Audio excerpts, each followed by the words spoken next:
Hello दोस्तों, आप सभी का एक बार फिर से स्वागत है।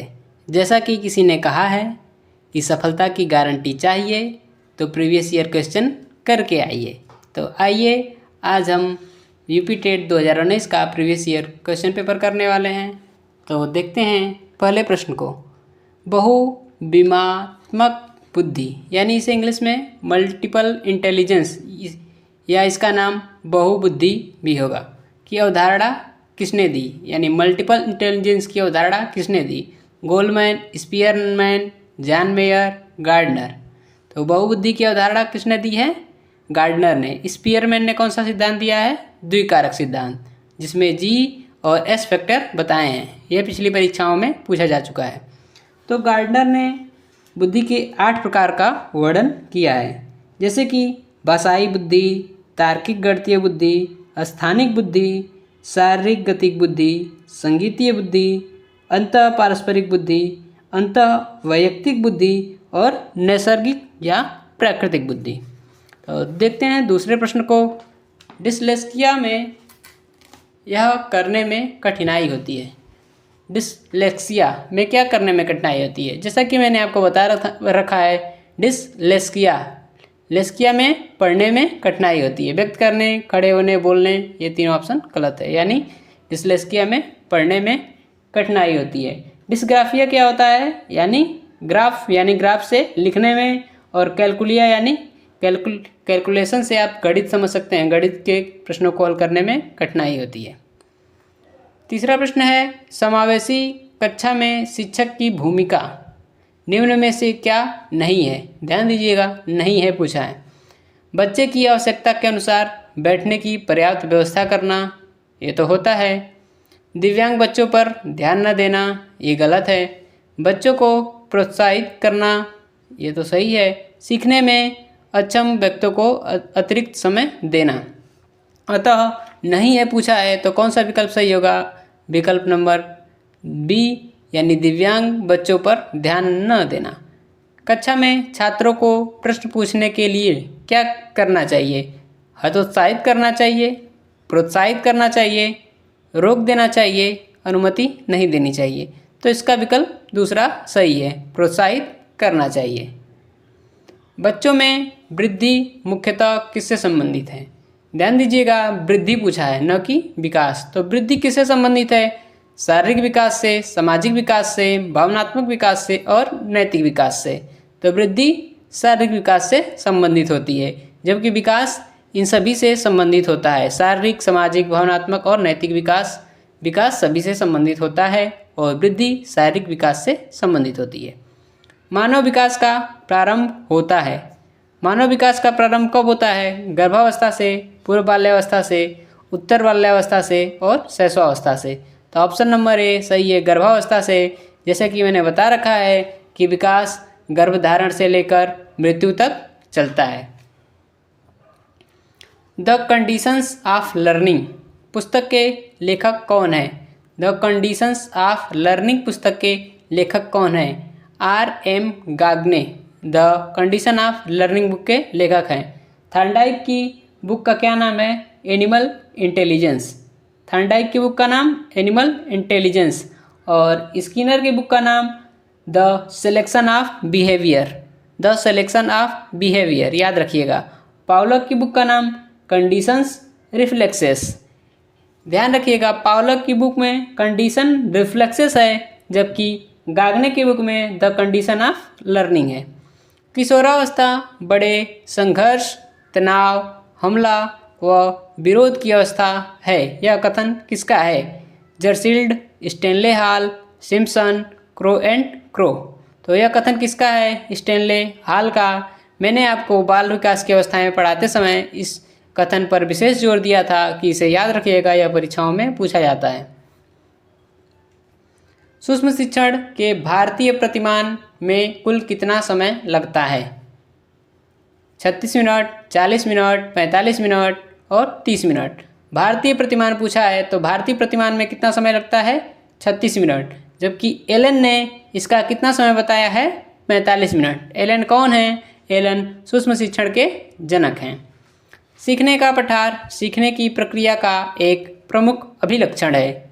जो उस स्थिति को प्रकट करता है जिसमें सीखने की प्रक्रिया में कोई उन्नति नहीं होती। यह कथन किसका है? सीखने के पठार से संबंधित यह कथन किसका है?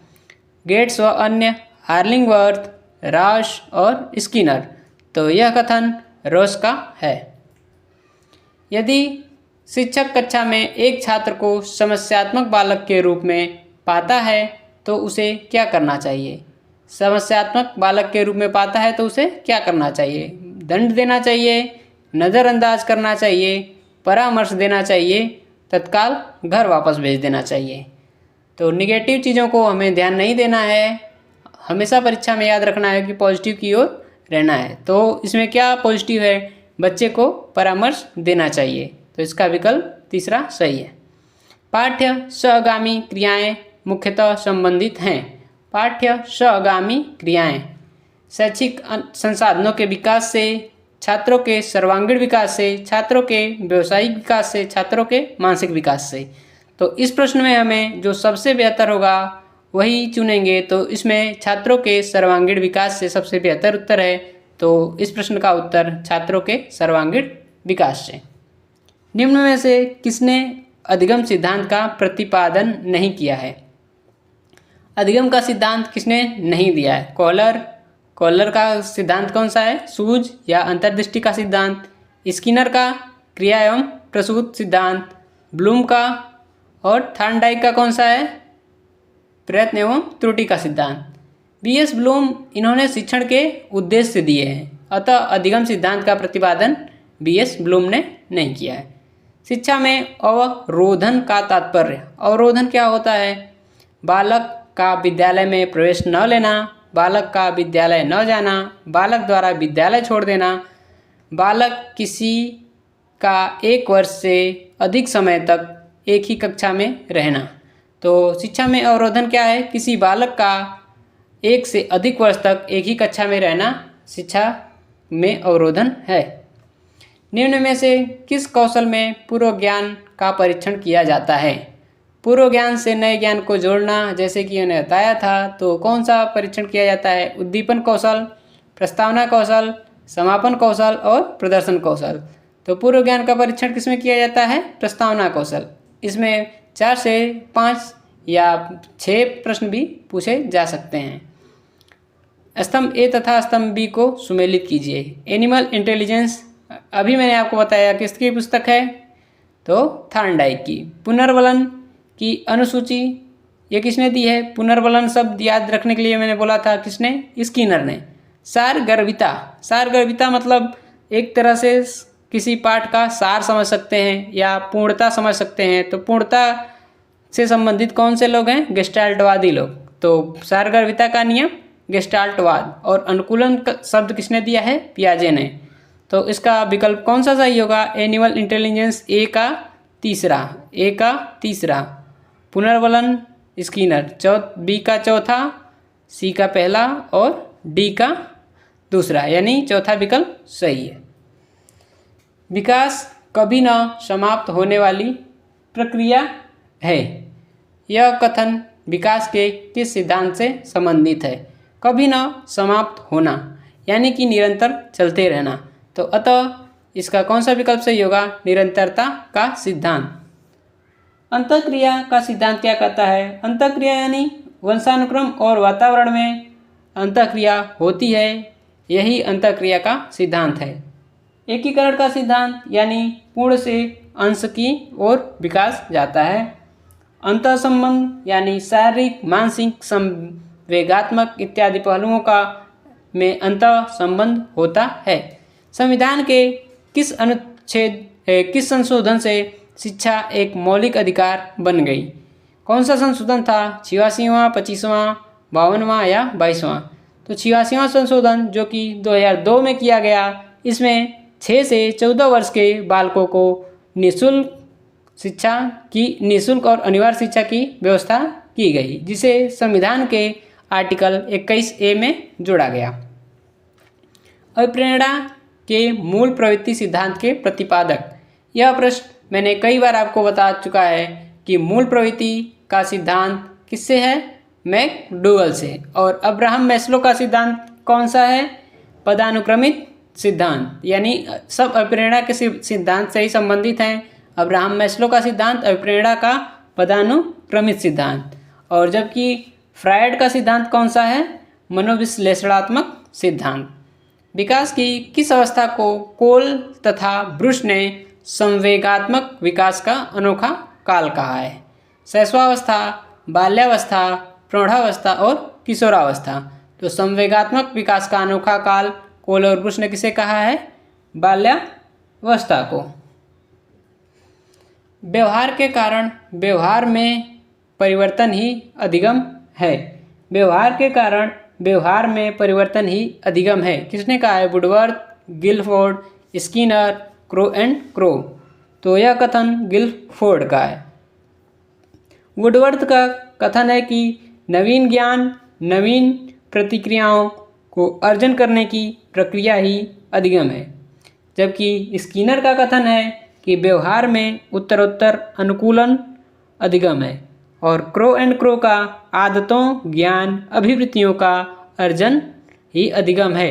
क्रो एंड क्रो का क्या है? आदतों, ज्ञान, अभिवृत्तियों, और स्किनर का व्यवहार में उत्तरोत्तर अनुकूलन। वुडवर्थ नवीन ज्ञान नवीन प्रतिक्रियाओं, और गिलफोर्ड का व्यवहार के कारण व्यवहार में परिवर्तन।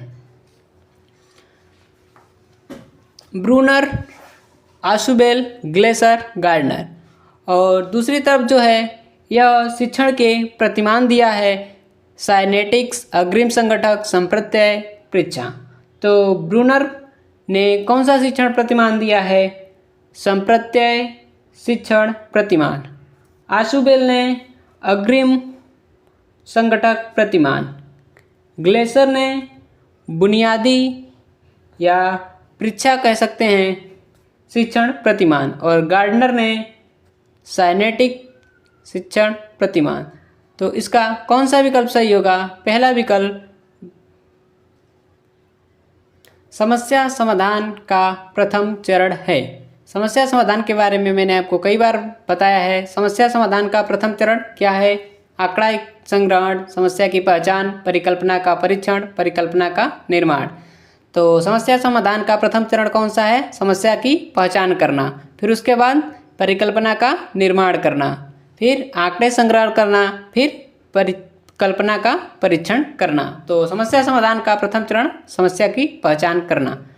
बालकों का अधिगम सर्वाधिक प्रभावशाली होगा। कब होगा? पढ़ने लिखने एवं गणित कुशलताओं पर ही बल होगा। बालकों का संज्ञानात्मक, भावात्मक तथा मनोचालक पक्षों का विकास होगा। शिक्षण व्यवस्था एकाधिकारवादी होगी। शिक्षण अधिगम प्रक्रिया में आगे होकर बालकों को निषिद्ध रखेगा। निषिद्ध यानी ये निगेटिव शब्द है, ये होगा नहीं। एकाधिकारवादी यह भी निगेटिव शब्द है। तो सर्वाधिक प्रभावशाली पूछा है, तो बालकों का संज्ञानात्मक, भावात्मक और मनोचालक पक्षों का विकास होगा। स्मृति स्तर एवं बोध स्तर के शिक्षण प्रतिमान की संरचना में कौन सा सोपान उपयुक्त है? स्मृति स्तर का प्रतिमान किसने दिया? हर्बर्ट ने। बोध स्तर मॉरिसन ने, और चिंतन स्तर किसने दिया? हंट ने। तो स्मृति स्तर और बोध स्तर में कौन सा कॉमन है?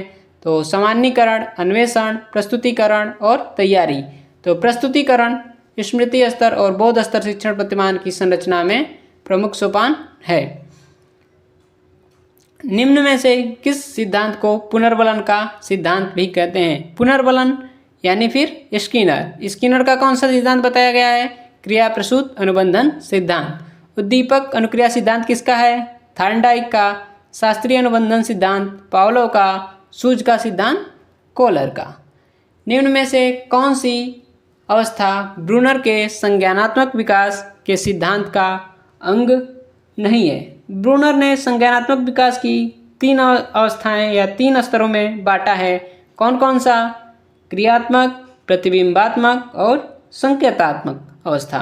तो इसमें से कौन सा नहीं है? अंतःप्रज्ञा अवस्था। यह पियाजे की पूर्व संक्रियात्मक अवस्था है। मॉरिसन ने बोध स्तर के शिक्षण प्रतिमान में 5 पदों का वर्णन किया है, उसका सही क्रम। तो मॉरिसन के बोध स्तर के शिक्षण प्रतिमान का सही क्रम क्या है? खोज, पहले खोज या अन्वेषण, फिर उसके बाद प्रस्तुतिकरण, फिर खोज, अन्वेषण, प्रस्तुतिकरण, फिर आत्मीकरण, फिर संगठन या व्यवस्था, फिर वाचक या अभिव्यक्तिकरण। तो पहला क्या है? खोज या अन्वेषण। तो इसका विकल्प दूसरा और तीसरा दोनों में मैच कर रहा है। फिर प्रस्तुतिकरण, फिर उसके बाद आत्मीकरण, फिर आत्मीकरण, फिर संगठन, फिर वाचक अभिव्यक्ति, यानी कि दूसरा विकल्प सही है। निम्न में से कौन सा संज्ञानात्मक क्षेत्र से संबंधित नहीं है? संज्ञानात्मक क्षेत्र यानी कि संज्ञानात्मक क्षेत्र या संज्ञानात्मक उद्देश्य कह सकते हैं, किसने दिया था? ब्लूम ने संज्ञानात्मक, भावात्मक और क्रियात्मक उद्देश्य दिया था। तो उसमें संज्ञानात्मक क्षेत्र में बोध, अनुप्रयोग, ज्ञान इत्यादि आते हैं, जबकि अनुकूलन पियाजे से संबंधित है।